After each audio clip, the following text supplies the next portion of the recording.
¿Cuáles son las señales que padres y maestros deben tomar en cuenta para saber si los niños están sufriendo del trastorno por déficit de atención e hiperactividad? Un artículo publicado en el portal de salud infantil Nemours Kids Health, titulado TDAH en niños y adolescentes, explica que el trastorno por déficit de atención con hiperactividad es una condición relacionada con la forma en que se desarrolla y funciona el cerebro. Esta puede dificultar que los niños y adolescentes se concentren, permanezcan quietos o controlen sus impulsos. Los signos del TDAH suelen aparecer desde la infancia y pueden afectar la vida del niño en la escuela, en casa y en sus relaciones con amigos. Muchos niños con este trastorno se distraen con facilidad, actúan de manera impulsiva o tienen dificultades para organizar sus tareas. Aunque a veces estos comportamientos se confunden con mala conducta, los especialistas explican que se trata de un trastorno del desarrollo y no de una falta de disciplina.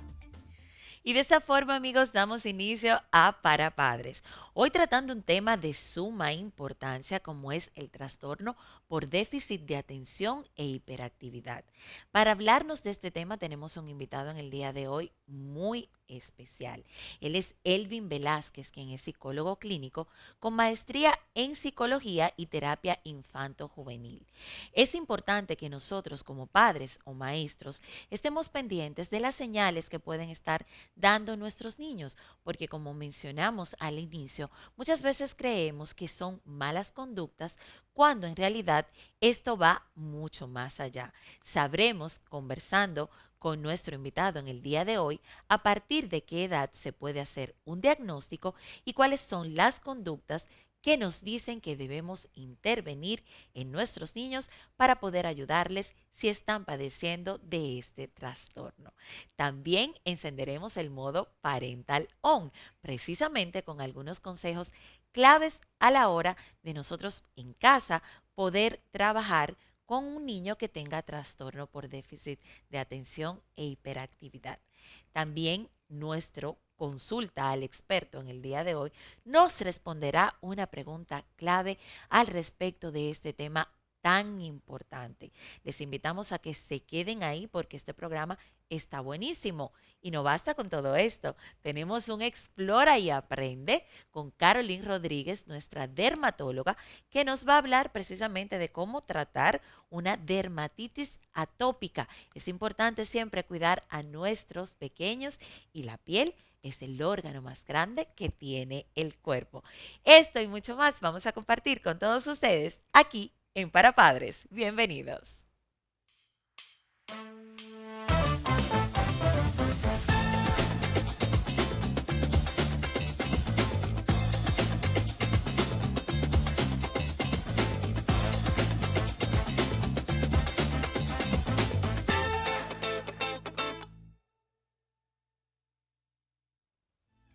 Nosotros continuamos aquí en Para Padres. Hablar de un niño que tenga déficit de atención e hiperactividad es un niño que tiene necesidades que nosotros como padres y también en las aulas los docentes tienen que cubrir con herramientas esenciales y primordiales para cada uno de ellos. Esto les puede ayudar en su bienestar, en su aprendizaje y en su desarrollo. Los niños, los cuales tienen la oportunidad de tratar el trastorno de déficit de atención e hiperactividad, son niños que pueden desarrollarse al igual que cualquier otro niño sin lacerar su autoestima. Por eso nosotros aquí en modo parentalón queremos compartir con ustedes 5 consejos claves a la hora de tratar el trastorno de déficit de atención.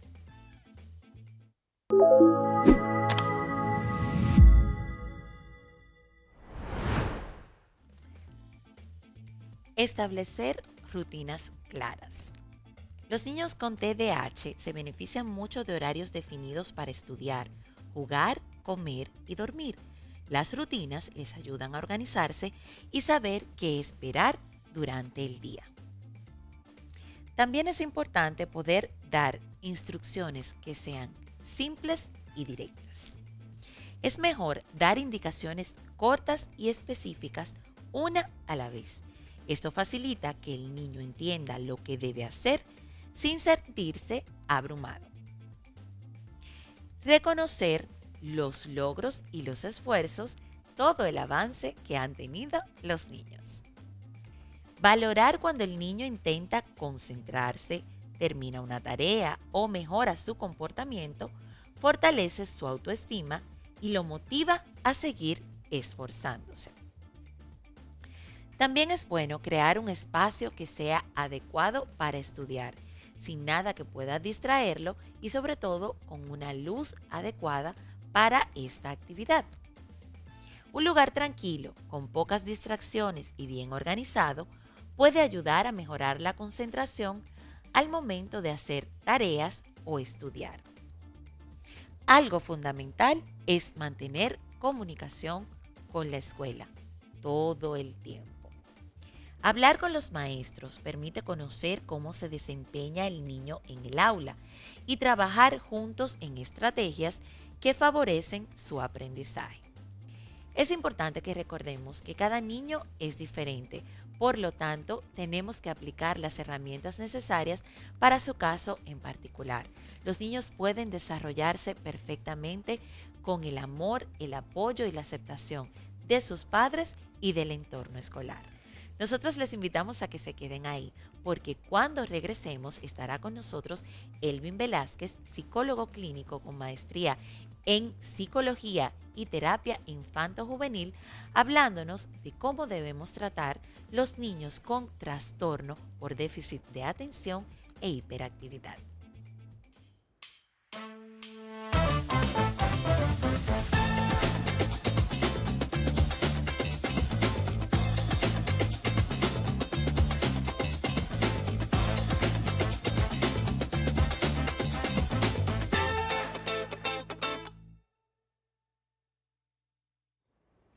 Amigos de Para Padres, gracias por continuar con nosotros.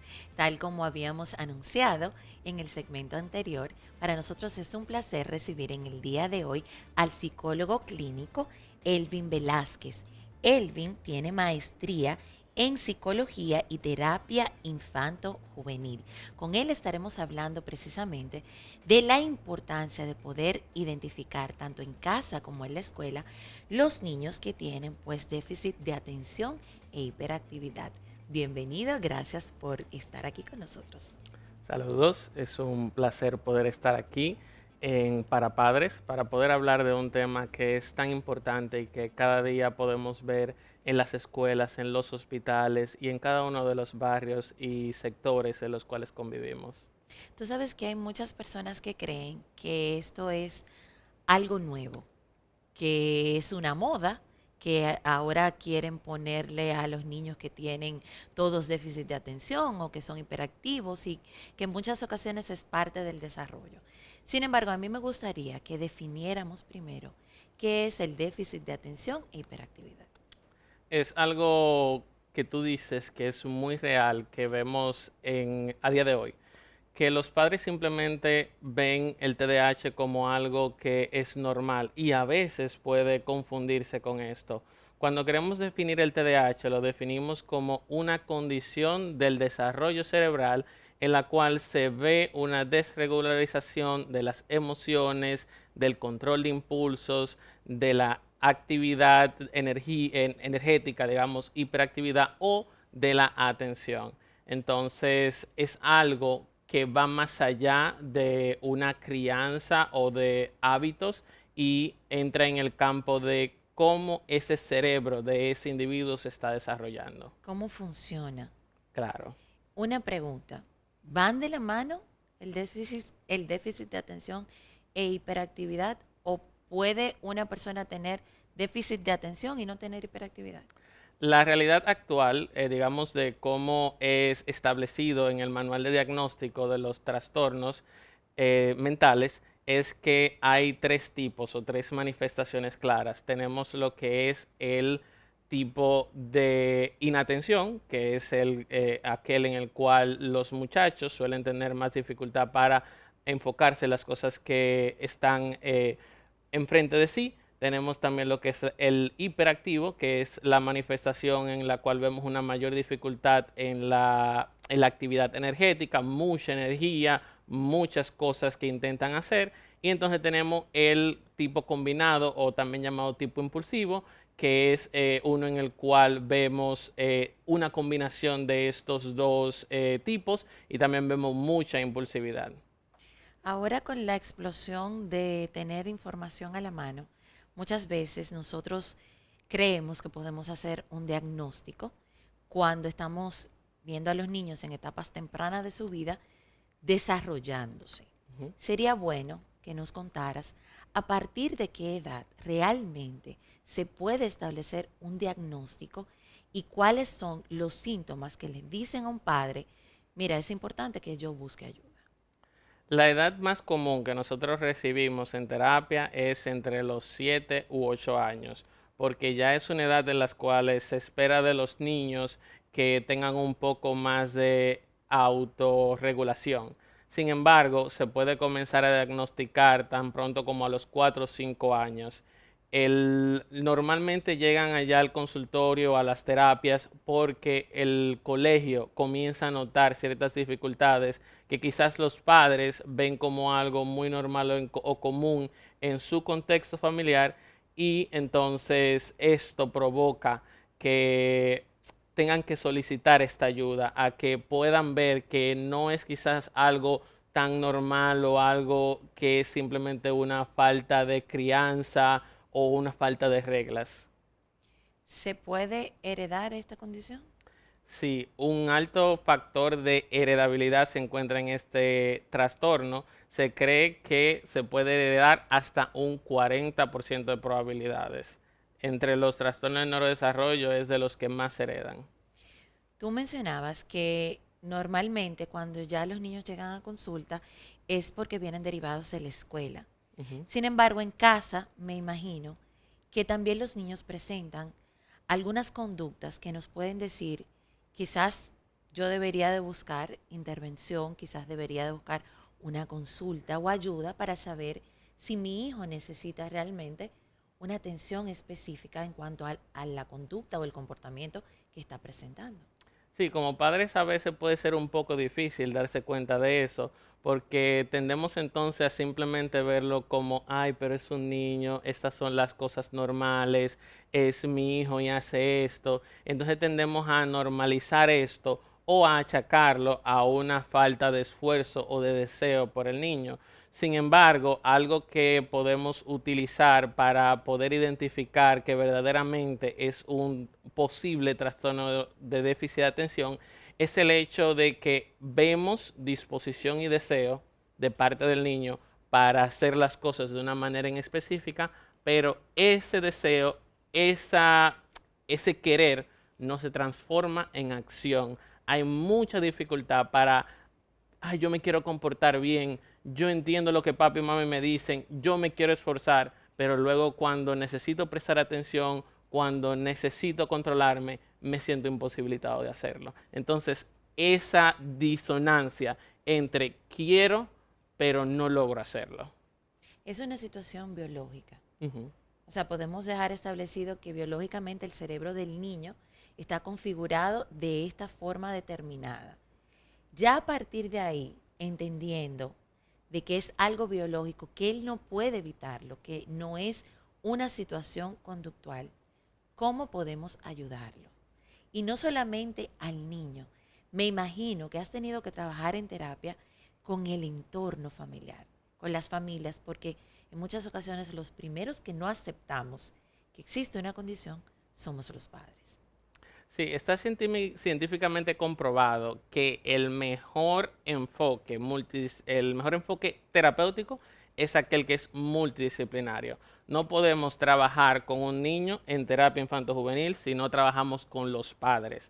No podemos trabajar solamente a los padres si no vamos a trabajar también al niño. Entonces, normalmente los casos de déficit de atención que nosotros abordamos, trabajamos el niño en la parte conductual, trabajamos la parte neuropsicológica que se encarga de ayudar a que esas áreas de su cerebro se fortalezcan.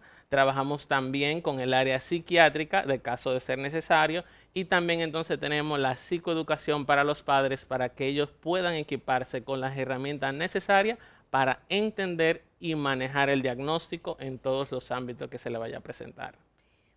La parte psiquiátrica es la parte que da la medicación en caso de ser necesario. Sí, es la parte médica, digamos, netamente más médica, en la cual se utilizan diferentes tipos de medicaciones dependiendo del caso y del individuo. ¿Por qué hay tanta negación de parte de los padres a medicar a los niños? Hay una resistencia. Eso lo vemos y a partir de ahí empieza también parte del trabajo de ustedes. Sí, hay una parte que es un duelo que tienen que hacer los padres. El hecho de yo pensar que mi hijo tiene un defecto y no es que tiene un defecto, tiene una condición, es real, pero mi hijo no tiene un defecto porque tenga TDAH. Mi hijo no está incompleto, no está dañado porque tenga TDAH. Y es un duelo que los padres deben de hacer y que deben de entender que esta medicación o esta forma de tratar esta condición puede ayudar a que el futuro de ese niño sea brillante y sea excelente, porque el TDAH no define qué va a ser alguien en el futuro. Ahora, la intervención temprana, la intervención responsable, dedicada a las necesidades de cada individuo, pueden entonces decidir si vamos a tener un ser humano que va a ser de función para la sociedad o todo lo contrario. ¿Cómo puede afectar la vida de un niño o de una persona que no ha sido tratada y tiene esta condición? El TDAH es una condición que se presenta a lo largo de la vida. A lo largo del ciclo vital vamos a identificar diferentes situaciones que pueden surgir. En la niñez vemos muchas situaciones de desregulación emocional, vemos dificultades para manejar situaciones que toman de sí mucho más autocontrol. Luego entonces también podemos notar eso en la adolescencia, podemos ver situaciones en las cuales los muchachos pueden verse influenciados a seguir en ciertas conductas y luego entonces dificultad para alejarse de ellos. Hay una gran comorbilidad, una gran relación entre el trastorno de déficit de atención y las adicciones. O sea que un chico, una chica, porque no solamente se presenta en chicos, una chica o un chico que no se ha tratado puede entonces abrir la puerta a una adicción por tener previamente un diagnóstico de TDAH que no fue tratado. Entonces, además de eso, si nos vamos a la adultez, podemos ver cómo hay un mal manejo de las relaciones, hay un bajo desempeño laboral, porque debo de adaptarme a un entorno, a una estructura a la cual para mí es muy difícil, porque esas áreas de mi cerebro que me ayudan a regular, que me ayudan a controlar, no fueron debidamente reforzadas por mi condición. Y de hecho hay muchos adultos precisamente descubriendo ya luego de un gran tiempo que tienen esta condición y empiezan entonces a entender el porqué de estas situaciones que tú claramente has explicado se presentan en sus vidas. Mencionaste un dato que me llamó la atención, que es el hecho de que puede pasar tanto en hombres como en mujeres, Sí. pero existe realmente una incidencia mayor en los hombres, ¿se da más en los niños? Digamos que estadísticamente se nota más en los varones, aunque se ha ido notando a través de más y más estudios que la diferencia no es tan dispareja. O sea, sí hay una diferencia en la cual se nota más en varones que en hembras, pero no es tan dispareja actualmente según los estudios estadísticos que se han realizado en los últimos años. Qué bueno que tenemos la oportunidad de poder tratar este tema contigo, Elvin, porque realmente es algo que merece mucha aclaración y tratarlo a profundidad, porque es algo que hemos estado viendo mucho en estos últimos años. Sí. Y me gustaría que me dijeras, cuando regresemos de la pausa, si es algo que tiene que ver con la comida, la manera en que estamos nosotros quizás desarrollándonos en el embarazo, o si realmente lo que faltaba antes era saber que esto existía y por lo tanto no se hace un diagnóstico. ¿Qué te parece? ¿De acuerdo? Nosotros vamos a una pausa. Quédese ahí porque este tema está buenísimo, así que les invitamos a que continúen con nosotros.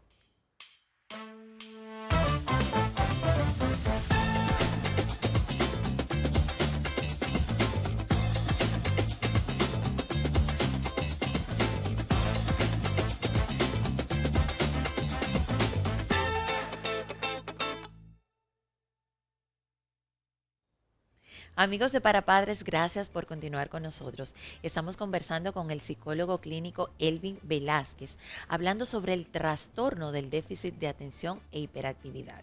Elvin, antes de irnos a la pausa, dejé la pregunta en el aire de por qué estamos viendo ahora tantos casos, si es un asunto de la alimentación o la gestación, Ujú. o es que simplemente se desconocía que este trastorno existía y ahora mismo tenemos el conocimiento y las herramientas para poder hacer esos diagnósticos. Lo principal es tener en cuenta que ahora estamos en unos tiempos en los cuales podemos tener más acceso a la salud y específicamente a la salud mental. Entonces, obligatoriamente teniendo más acceso a la salud mental, vamos a poder identificar más casos. Sin embargo, a mí también me gusta verlo desde un punto de vista evolutivo. Digamos que una persona que tiene TDAH o digamos que tenía TDAH en el pasado, quizás no se identificaba esto y quizás se notaba como una persona que tenía comportamientos desadaptativos y que era una persona que simplemente no daba para afrontar la vida. Y anteriormente las posibilidades de quizás sobrevivir o de llegar a cierta edad eran menores que actualmente. Actualmente la expectativa de vida ha incrementado, actualmente es más posible sobrevivir. Entonces, si comenzamos a tomar todos los factores, que sí, que hay factores perinatales, pero si comenzamos a ver todo cómo la vida ha evolucionado, entonces simplemente vemos que la situación, digamos, del mundo actual nos permite entonces ver a mayor profundidad o en mayor cantidad esa situación del TDAH. Es bueno que nosotros podamos tener estas informaciones a mano, Ujú. porque hay mucha incomprensión en cuanto a este tema. Y hay mucho temor, porque como tú decías en nuestro segmento anterior, hay un duelo que Ujú. necesitan hacer los padres. Sin embargo, yo como madre te puedo decir que es algo preocupante. A Claro. mí particularmente, siempre trataba de buscar si habían indicios de algunas cosas que no estuvieran funcionando de manera correcta. Ujú. ¿Por qué? Por el daño que le hacemos al niño al no intervenir de forma temprana. Cuando nosotros nos negamos a que nuestro hijo tiene una condición determinada, que no significa que lo hicimos mal, que fuimos malos padres, que no nos alimentamos correctamente, significa que así tocó, Ujú. pero no podemos quedarnos ahí, porque hay una vida que se puede perjudicar por no tomar una decisión a tiempo. Sí. A veces esto pasa en el hogar, pero ya vámonos al entorno escolar, Ujú. donde tenemos un niño con conductas inadecuadas, un niño que no se concentra, un niño que no se adapta a las reglas del lugar, que los padres lo que hacen es que lo cambian de un colegio a otro, porque no lo entienden allí, no lo entienden aquí, este sistema le funciona, este no. Pero hay una labor que hace el maestro Sí. que puede decirle al padre, no, mira, esto es lo que está pasando. ¿Cómo puede ese maestro identificar? ¿Están preparados los maestros para poder decir, necesitamos buscar ayuda? Los maestros pueden convertirse en el mejor amigo o en el peor enemigo de un individuo que tiene TDAH. Siempre en la vida de cada uno de nosotros podemos recordar estos profesores que nos marcaron, estos maestros que fueron la diferencia en nuestro proceso de aprendizaje.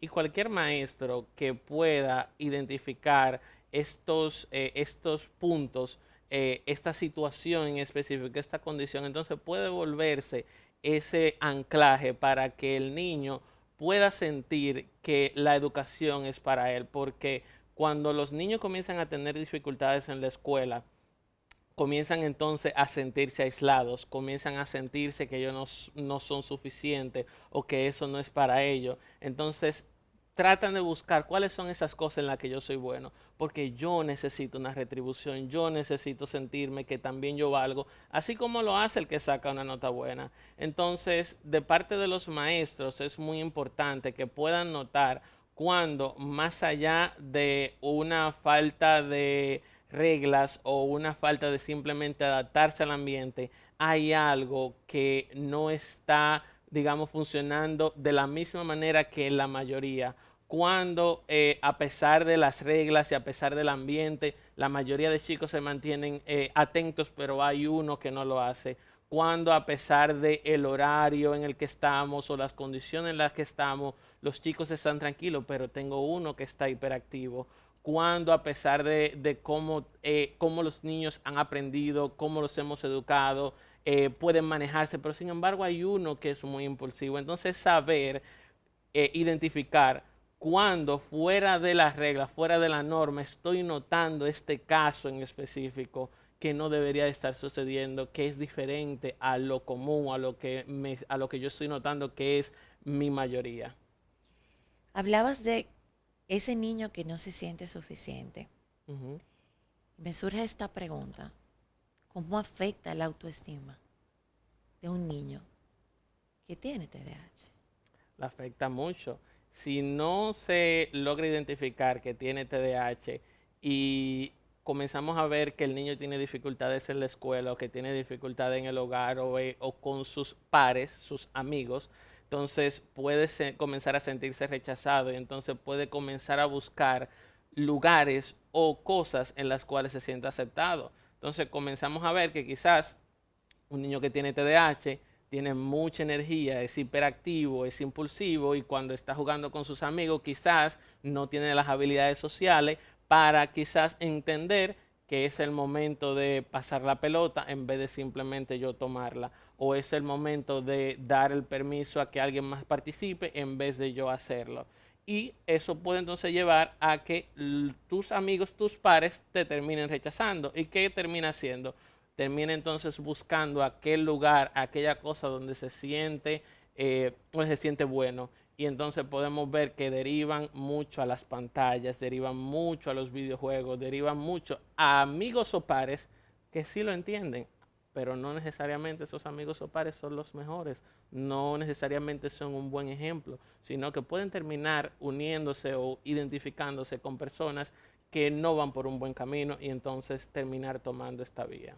Claro, esa es la parte más preocupante, sobre todo porque no hay ningún padre que quiera que sus hijos fracasen en la vida. Y no Claro. estamos hablando solamente de fracaso en cuanto a términos escolares, ni siquiera profesionalmente. Ujú. Es un ser humano integral, ese ser humano que puede ser feliz, que puede crear relaciones duraderas Ujú. con sus pares, que puede formar una familia.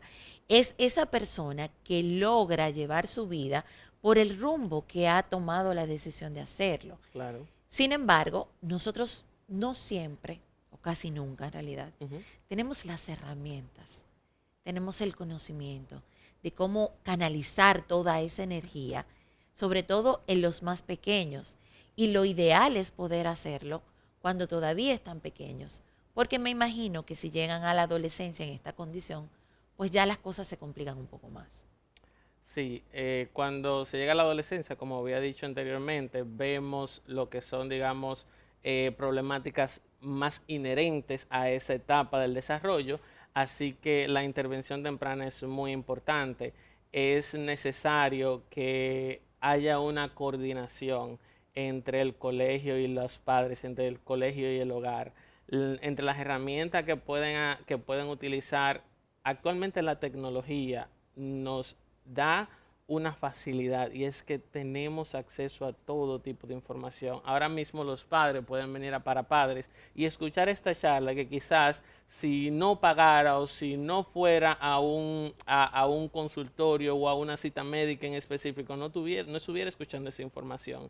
Pero ahora mismo tanto los padres como los maestros tienen la posibilidad de educarse, de formarse aún más, más allá de lo que las universidades nos aportan. La realidad es que la universidad no nos prepara para todo lo que vemos en el ambiente en que vamos a trabajar y Así cada es. día necesitamos seguir equipándonos con aquellas herramientas que van a tratar la realidad del ámbito en el que nos desenvolvemos.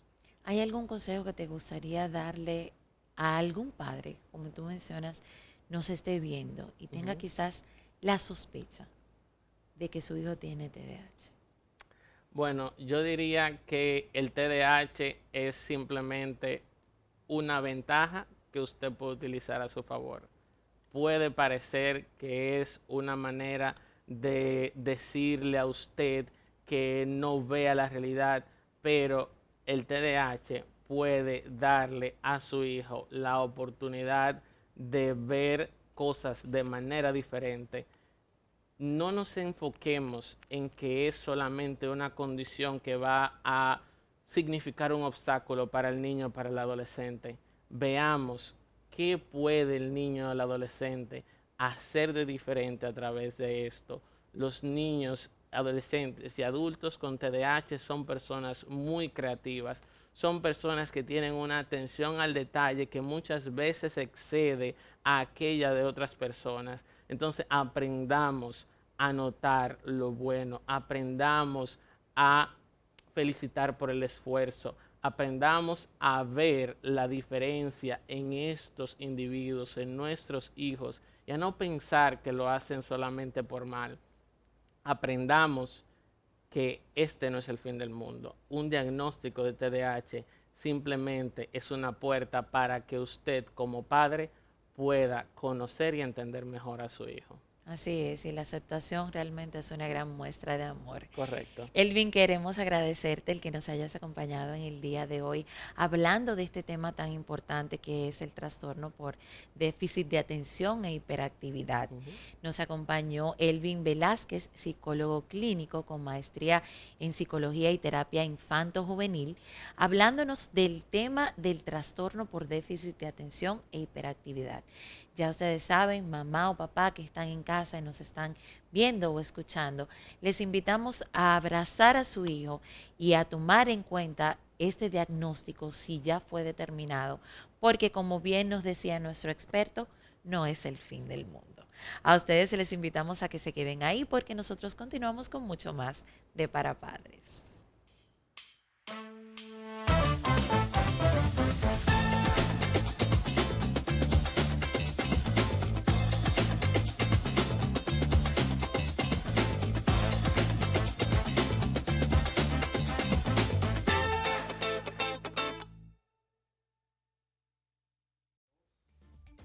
Amigos de Para Padres, gracias por continuar con nosotros.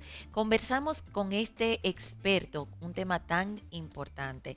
Elvin Velázquez, psicólogo clínico, nos estuvo dando informaciones que son realmente necesarias para toda la población sobre el trastorno por déficit de atención e hiperactividad. En este momento también queremos hacer una consulta muy importante a nuestro experto. ¿Por qué? Porque a veces en casa nosotros tenemos a nuestros niños con comportamientos que no sabemos cómo identificar.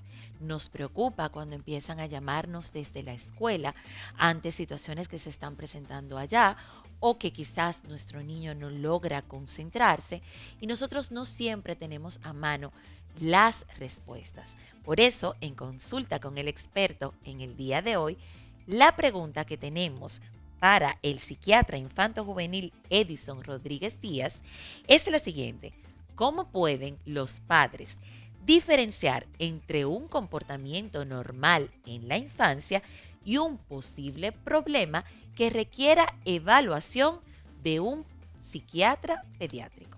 Adelante.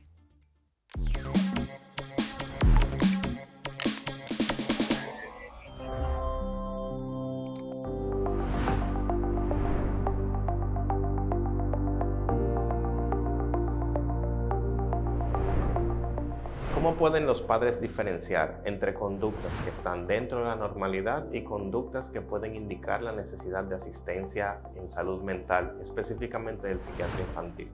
Esto es una de las grandes preguntas, una de las grandes cuestionantes de la práctica psiquiátrica, porque como psiquiatras no podemos ni medicalizar todas las conductas, ni patologizar todo el sufrimiento, la angustia y la tristeza. y es que estar triste no es lo mismo que tener un trastorno depresivo. Tener algún tipo de conflicto con el medio ambiente o con alguna circunstancia o estar en desacuerdo con lo que nos sucede en el día a día no significa tener una enfermedad mental. Para nosotros poder establecer una enfermedad mental o una condición de salud mental necesitamos cumplir una serie de criterios. Uno de ellos es que esta conducta o esta indisposición, malestar o angustia se presente por un tiempo lo suficientemente prolongado.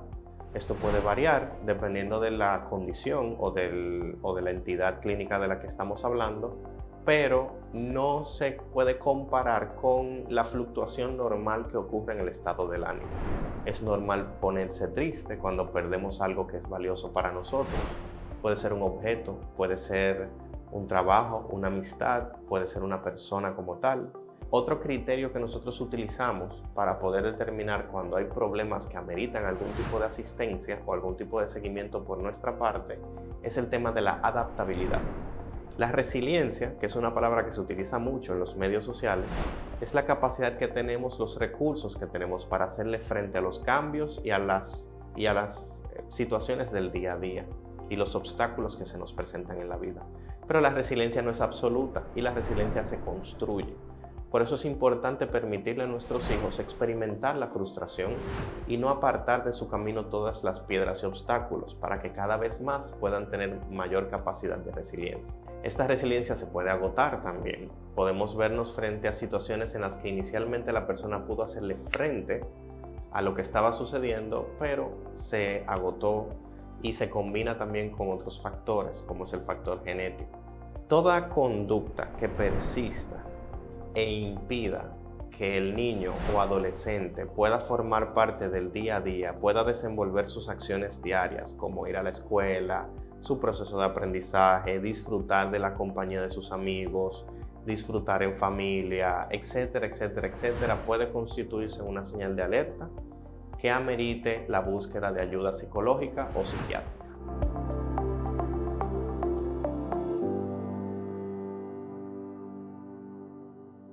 Muchísimas gracias a nuestro doctor especial en esta consulta, al experto. Siempre es importante seguir las recomendaciones de las personas que saben y si no sabemos de qué manera actuar ante una situación, busquemos ayuda. Hablemos con el pediatra de nuestros niños, que él ya nos dará una referencia si necesitamos algo más. ¿Y qué les parece si nosotros continuamos aprendiendo mucho más? A veces la piel de nuestros niños o de nosotros mismos, los adultos, nos pica, se enrojece, no sabemos en muchas ocasiones cómo tratarla. Sin embargo, usted podría estar padeciendo de una dermatitis atópica. La dermatóloga nuestra en nuestro segmento de Explora y Aprende, Carolyn Rodríguez, nos dirá de qué manera tratar una dermatitis atópica, cuáles son las cosas que debemos hacer, cómo debemos manejarla y, por supuesto, cuándo debemos de asistir a la consulta. Adelante.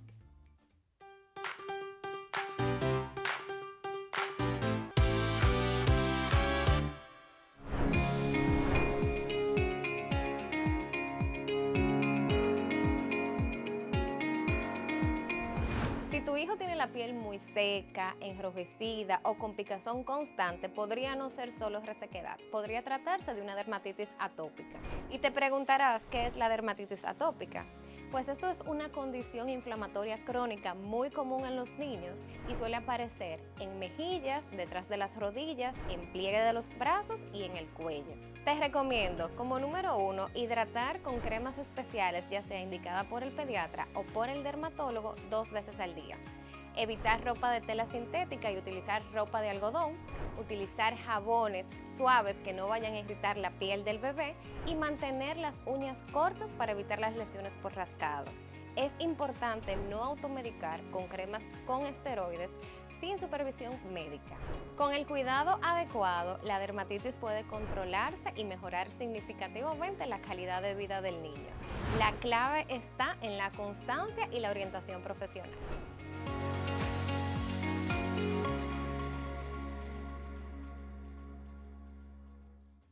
Agradecemos como siempre a nuestra dermatóloga por esos sabios consejos que nos da en nuestro segmento Explora y Aprende. Recuerde, es importante hidratarse al menos 2 veces al día con las cremas recomendadas para poder tratar la dermatitis atópica. ¿Qué les parece si en este momento nosotros vamos a una breve pausa? Cuando regresemos, continuamos con más del contenido de Para Padres. No se nos mueva.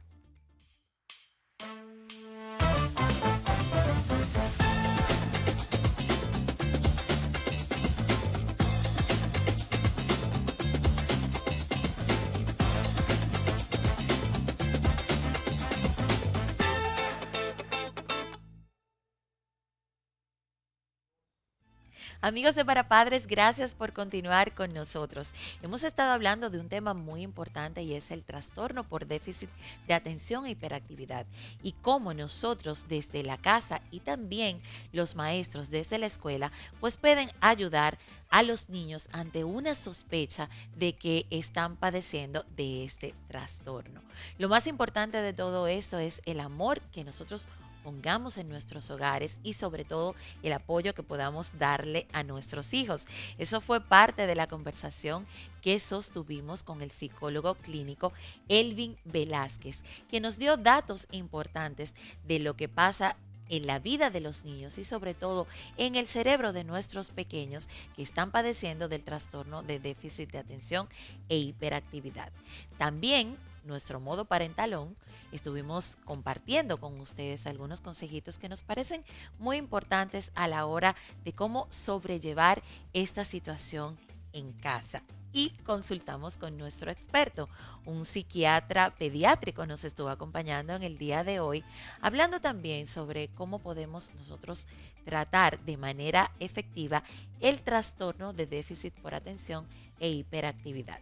Pero no nos quedamos solamente con esto. En nuestro Explora y Aprende del día de hoy hablamos con la dermatóloga Carolyn Rodríguez sobre algo que nos puede suceder a todos y que pasa también en los más pequeños y es la dermatitis atópica y cómo tratarla. Siempre es importante ante dudas que nosotros consultemos con los expertos, que busquemos ayuda porque definitivamente queremos todos estar sanos, queremos estar bien y tenemos la información a mano, pero no somos los expertos. Así que las recomendaciones están ahí, como la recomendación que yo les hago siempre, y es que nos acompañen en una próxima entrega de Para Padres, agradeciendo como siempre su compañía e invitándolos a que continúen disfrutando de la programación de EduMás. Hasta la próxima.